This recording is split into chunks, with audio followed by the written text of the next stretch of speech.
Now अब मैं आपको बॉन्ड ऑर्डर निकालने की कुछ डायरेक्ट ट्रिक सिखा रहा हूं, ठीक है।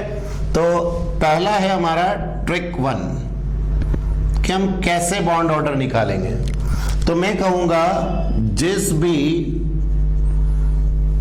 मॉलिक्यूल में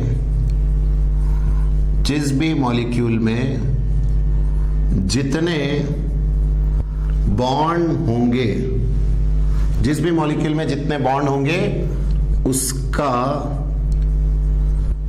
उतना ही बॉन्ड ऑर्डर होगा। देखो एग्जांपल, नाइट्रोजन N2 कैसे लिखे? N triple bond N, 3 bond, तो इसका बॉन्ड ऑर्डर हो गया 3। बोलो है इजी। अभी मैंने लिया आपके सामने O2 में होगा O डबल बॉन्ड O, बताने की जरूरत नहीं, बॉन्ड ऑर्डर हो गया 2। और ऐसे ही F2 क्या होता है? F सिंगल बॉन्ड F, तो यहां पे भी कितना आ जाएगा आपका बॉन्ड ऑर्डर 1। अगर मैं आपके सामने लिखूंगा H2 को क्या लिखोगे? H बॉन्ड H, कितना आया? 1, तो सिंगल बॉन्ड है तो 1 बॉन्ड ऑर्डर। तो मैं आपको ऐसे कई सारे ट्रिक बता रहा हूं। ट्रिक 1, जितने बॉन्ड उतना bond order. Clear first? Now अब हम बॉन्ड ऑर्डर के लिए निकाल रहे हैं हमारा ट्रिक 2। ट्रिक 2 है फॉर रेजोनेटिंग स्ट्रक्चर, कि रेजोनेटिंग स्ट्रक्चर का बॉन्ड ऑर्डर आपको कैसे निकालना है। सपोज आपके पास है बेंजीन, ये रहा, ये है आपके पास बेंजीन, डबल डबल और डबल, ये बेंजीन। तो सबसे पहले तो इसके जितने रेजोनेटिंग स्ट्रक्चर होते हैं वो बना लो। तो बताओ, बेंजीन का एक तो ये वाला स्ट्रक्चर है और एक ये वाला, रेजोनेटिंग है ना सिर्फ, तो यहां डबल है तो एक ये और एक ये।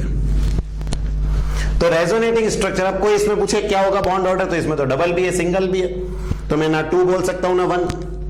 तो इसको कैसे निकालेंगे? तो उसका फॉर्मूला है सबसे पहले total number of bonds, total number of bonds divided by, ये बॉन्ड ऑर्डर का फॉर्मूला है इसके लिए, बॉन्ड ऑर्डर का total number of bonds divided by total number of resonating structure.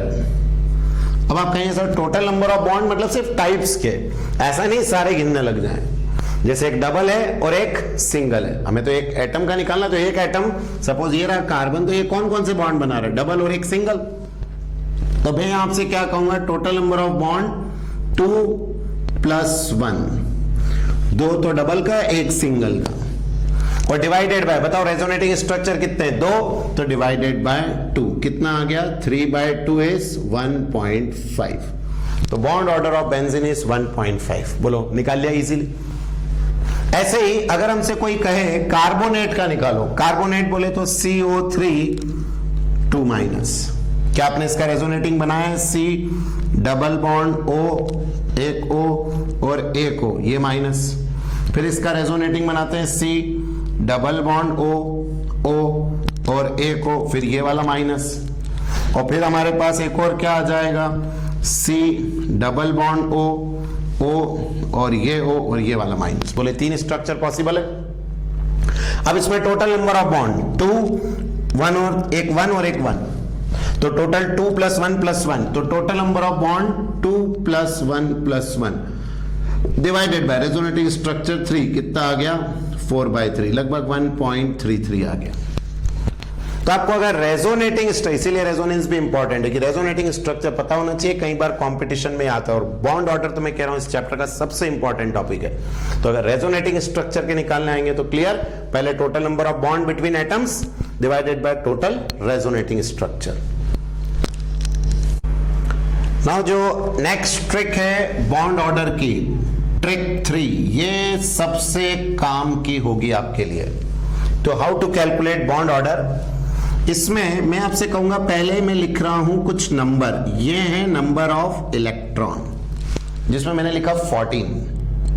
और फिर अगर नंबर ऑफ इलेक्ट्रॉन है 15, 16 17 या 18 या नंबर ऑफ इलेक्ट्रॉन है 13, 12, 11 या 10। ये सब मैंने क्या लिखे हैं, number of electron in a molecule, किसी भी मॉलिक्यूल में नंबर ऑफ इलेक्ट्रॉन। बताओ 14 किसका एटॉम, आपके नंबर ऑफ इलेक्ट्रॉन 14 किस में होते हैं, N2। नाइट्रोजन में N2 में कितना है, 14 है। और नाइट्रोजन का बॉन्ड ऑर्डर याद रखना बड़ा आसान है, N triple bond N, first tricks है, बोलो 3। तो हमें मालूम है कि सर 14 वाले का बॉन्ड ऑर्डर 3 है। तो बताइए 15 वाले का कुछ भी नहीं करना है, 0.5 कम कर दो, 2.5। अगले वाले का 0.5 और कम कर दो, सिर्फ 2। अगले वाले का और कम कर दो, 1.5। और अगले वाले का और कम कर दो, 1। सब में 0.5 कम करते जाओ।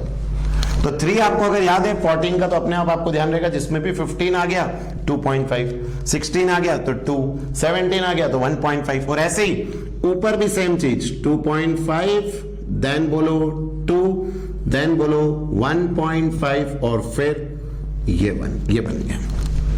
ये बहुत यूजफुल ट्रिक है to calculate the bond order. ये थे नंबर ऑफ इलेक्ट्रॉन, ये हो गया बॉन्ड ऑर्डर जो आपने निकाला। सपोज करिए आपसे किसी ने पूछ लिया कार्बन मोनोऑक्साइड का बॉन्ड ऑर्डर, तो बच्चे कंफ्यूज हो जाते हैं, ये कैसे निकालें। कुछ भी नहीं करना है, कार्बन के इलेक्ट्रॉन 6, ऑक्सीजन के इलेक्ट्रॉन 8, 6 और 8 14 इलेक्ट्रॉन हो गए। बोलो 14 कौन सा है इसमें, ये रहा, कितना 3। तो सर इसका बॉन्ड ऑर्डर 3 हो गया। ये सॉल्व। किसी ने कह दिया CN माइनस का निकालो, तो बोलो कार्बन का 6, सर ये कार्बन का 6, नाइट्रोजन का 7, माइनस मतलब एक गेन, वापस कितना आ गया 14, बॉन्ड ऑर्डर फिर से 3 हो गया। अभी मैं आपसे पूछ रहा था O2 प्लस, बताओ O2 प्लस कितना होगा, सर O2 का होता है 16, प्लस मतलब लूज, तो कितना आ गया 15 इलेक्ट्रॉन, 15 का ये 2.5, तो O2 प्लस का 2.5 आ गया। तो आपको ये बहुत यूजफुल होगा, जब आप ऑब्जेक्टिव करेंगे तो हमें जरूरत पड़ेगी बॉन्ड ऑर्डर की, क्योंकि उसी से स्टेबिलिटी ऑर्डर, बॉन्ड लेंथ का ऑर्डर, बॉन्ड डिसोसिएशन एनर्जी का ऑर्डर, वो सब इसी से मिलेंगे। तो ये ट्रिक इंपॉर्टेंट है टू कैलकुलेट बॉन्ड ऑर्डर।